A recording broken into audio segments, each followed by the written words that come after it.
Hey everybody, welcome to a special episode of this Bible read-through experience. I'm going to be doing something a little bit different for chapters 38, 39, and 40. I'm going to revisit an older attempt at my Bible read-through, an older first try of this project, because I like the clip so much.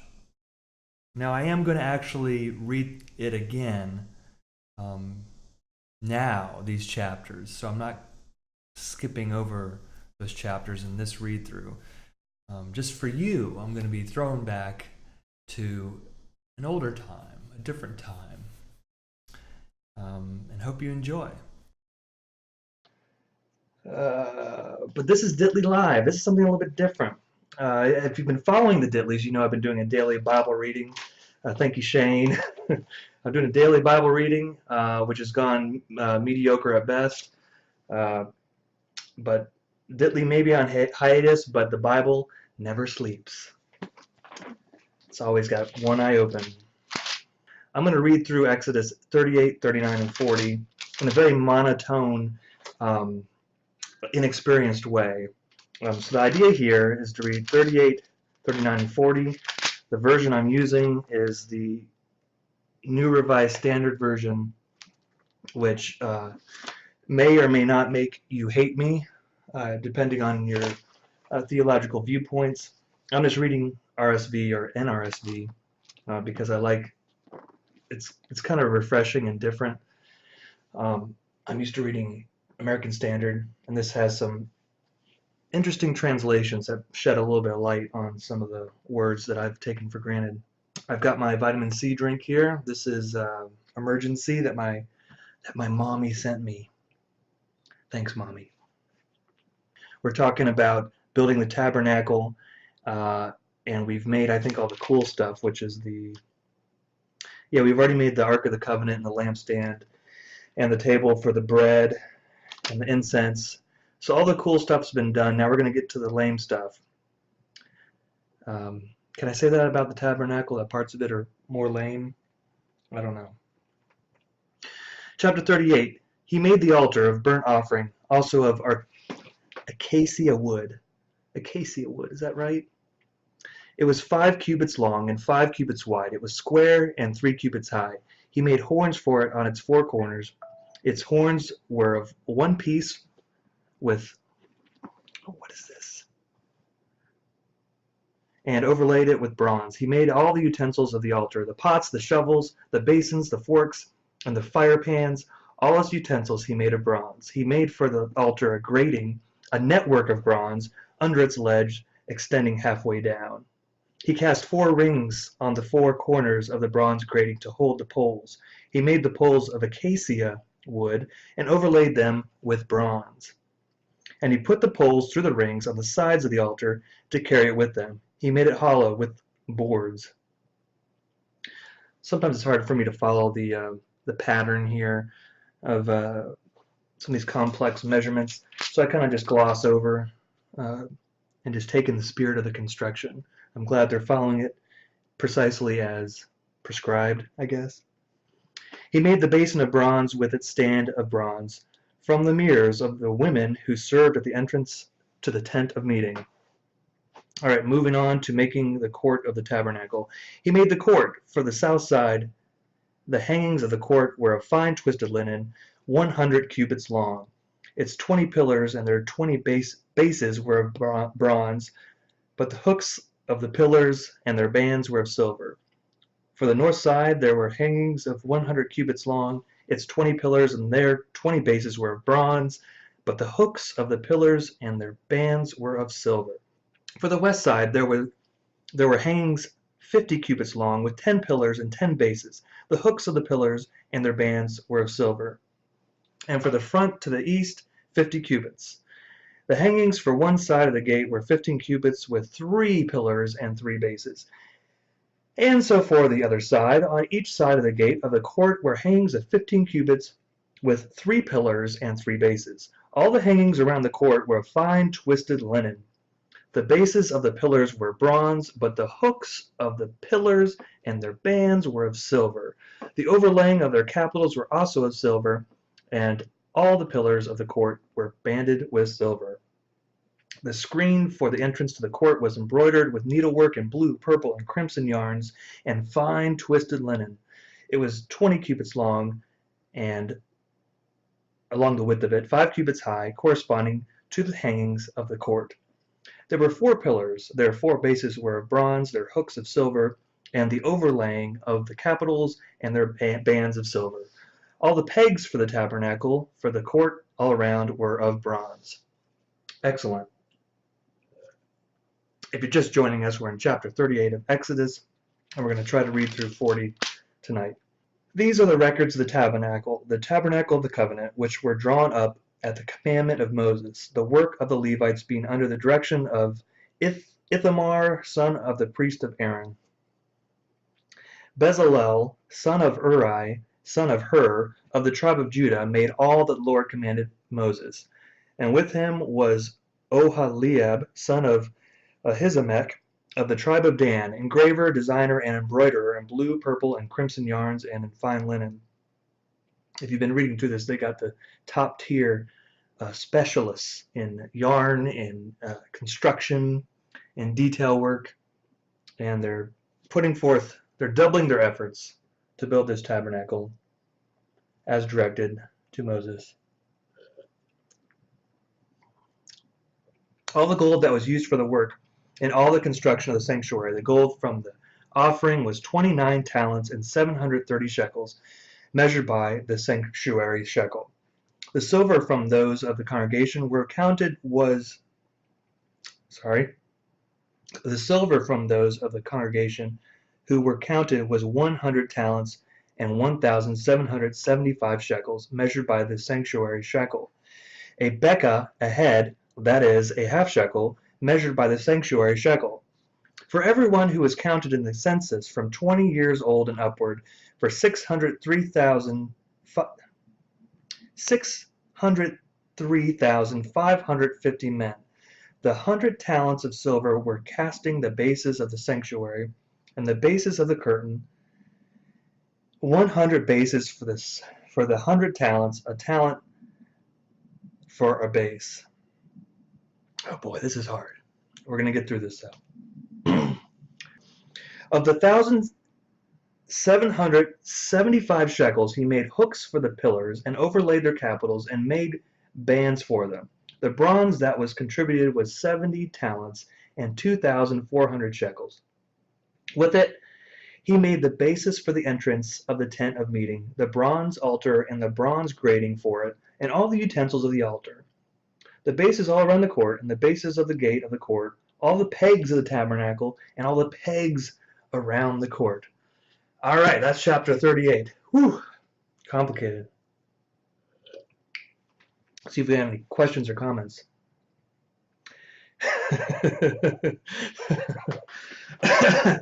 Does this have to do with the public bathrooms?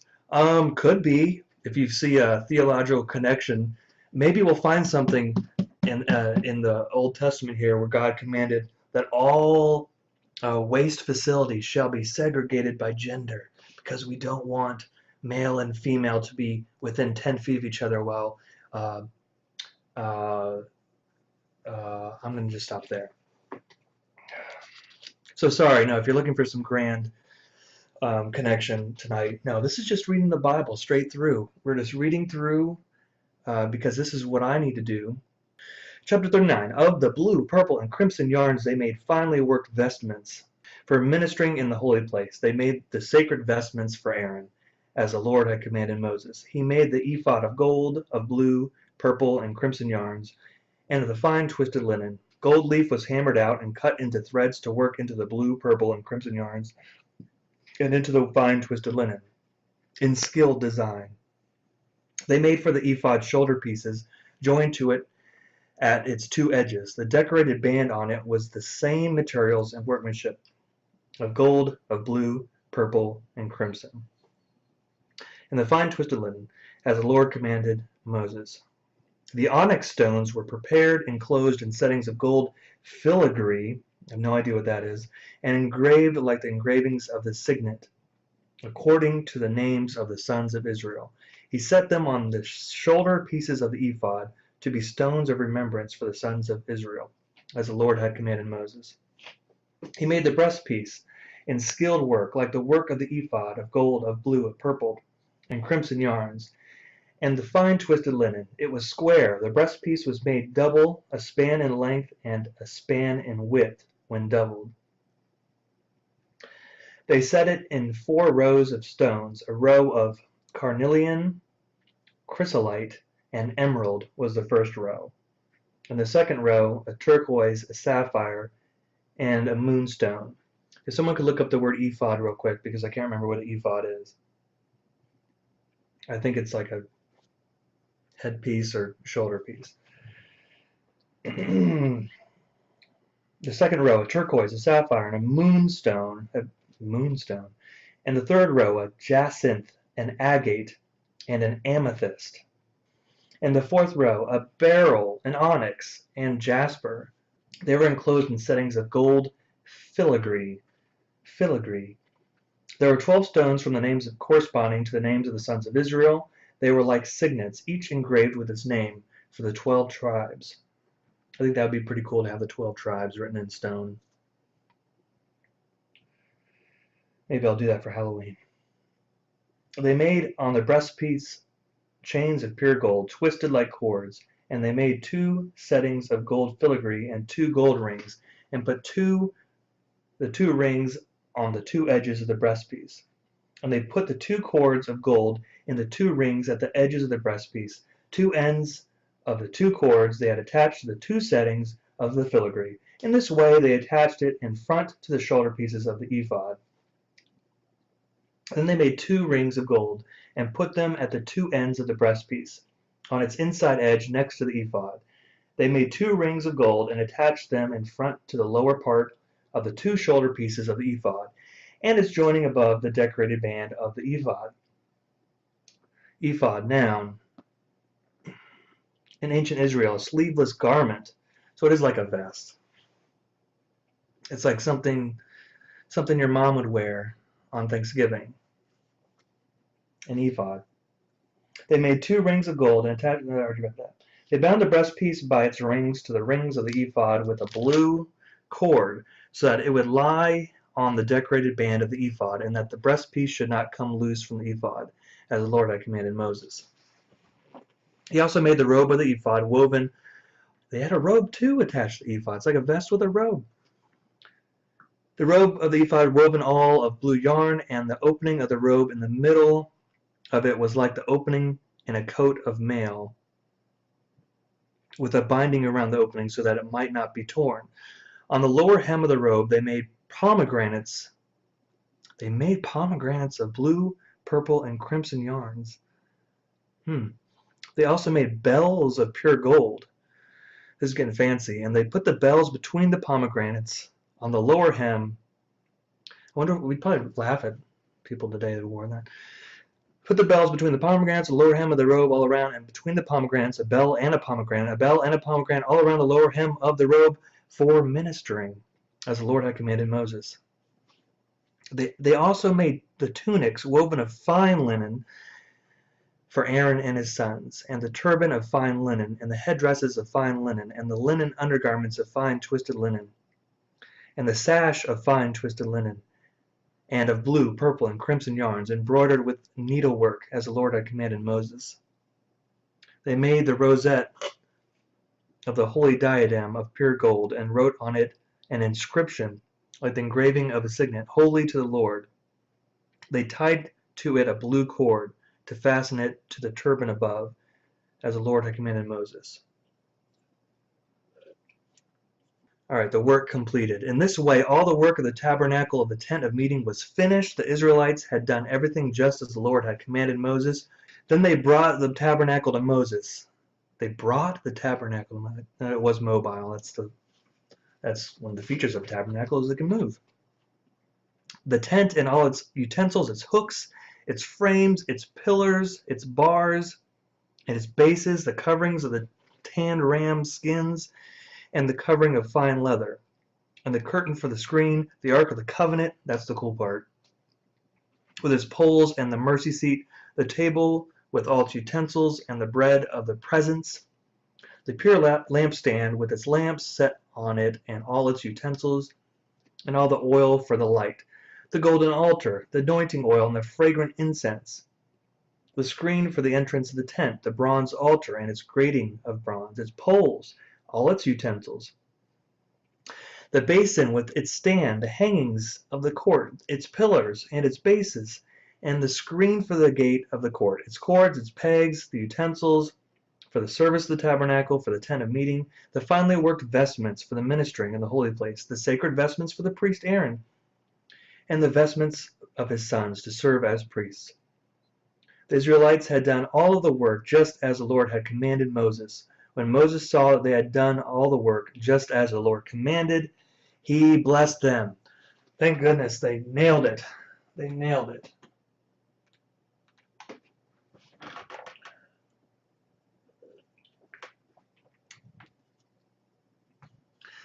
Moms may wear pomegranate and bell robes with a vest if they're crazy. Chapter 40. The Lord spoke to Moses, on the first day of the first month you shall set up the tabernacle of the tent of meeting. You shall put it in the ark of the covenant, and you shall screen the ark with the curtain. You shall bring in the table and arrange its settings, and you shall bring in the lampstand and set up its lamps. You shall put the golden altar for incense before the ark of the covenant, and set up the screen for the entrance of the tabernacle. You shall set the altar of burnt offering before the entrance of the tabernacle of the tent of meeting, and place the basin between the tent of meeting and the altar, and put water in it. You shall set up the court all around, and hang up the screen for the gate of the court. You shall then take the anointing oil and anoint the tabernacle and all that is in it, and consecrate it and all its furniture, so that it shall become holy.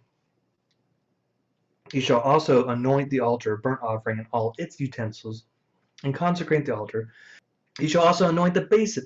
Basically, just anoint everything. I think that would be safe. Moses, just anoint everything. What did God say? Oh, I'm just going to anoint everything. You shall anoint the basin with its stand and consecrate it. Then you shall bring Aaron, Aaron and his sons to the entrance of the tent of meeting, and shall wash them with water, and put on Aaron the sacred vestments, and shall anoint him and consecrate him, so that he may serve me as priest. You shall bring his sons also, and put tunics on them, and anoint them as you anointed their father, that they may serve me as priests. And then their anointing shall admit them to a perpetual priesthood throughout all generations to come. Moses did everything just as the Lord had commanded him. In the first month, in the second year, on the first day of the month, the tabernacle was set up. Moses set up the tabernacle. The Bible reads funny sometimes. The tabernacle was set up. Moses set up the tabernacle, semicolon. He laid its bases and set up its frames and put in its poles and raised up pillars. And he spread the tent over the tabernacle. He took the covenant and put it into the ark, and put the poles on the ark, and set the mercy seat above the ark. And he brought the ark into the tabernacle, and set up the curtain for the screening, and the screened ark of the covenant, as the Lord had commanded Moses. He put the tabernacle in the tent of meeting on the north side of the tabernacle, outside the curtain. And he set the bread in order on it before the Lord, as the Lord had commanded Moses. He put the lampstand in the tent of meeting, opposite of the table on the south side of the tabernacle, verse 25, and set up the lamps before the Lord, as the Lord commanded Moses. 26, he put the golden altar in the tent of meeting before the curtain, and offered fragrant incense on it, as the Lord had commanded Moses. He also put in it and placed the screen for the entrance of the tabernacle. He set the altar of burnt offering at the entrance of the tabernacle of the tent of meeting, and offered on it the burnt offering, and the grain offering, as the Lord had commanded Moses.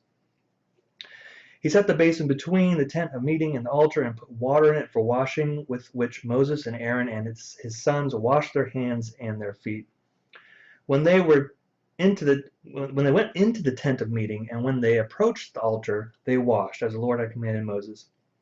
He set up the court around the tabernacle and the altar, and put up the screen at the gate of the court. So Moses finished the work.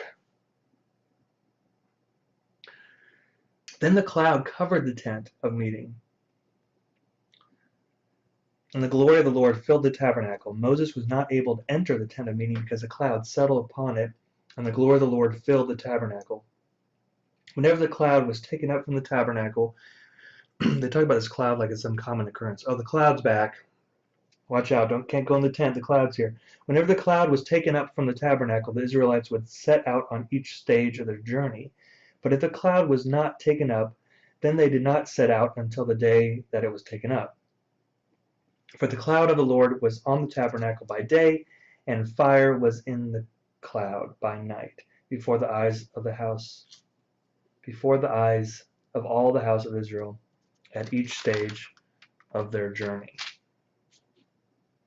And that concludes the book of Exodus. It's been a long journey. We're going to get into Leviticus. According to this, it says it's like the priest's manual. Leviticus. Hopefully we'll start that tomorrow. Thanks for watching. Thanks Twitter friends. Thanks Facebook friends. Thanks YouTube friends. So we're going to cut off for today. Thanks for staying up late. See you guys next time. Goodbye Facebook. Goodbye Twitter. Goodbye YouTube.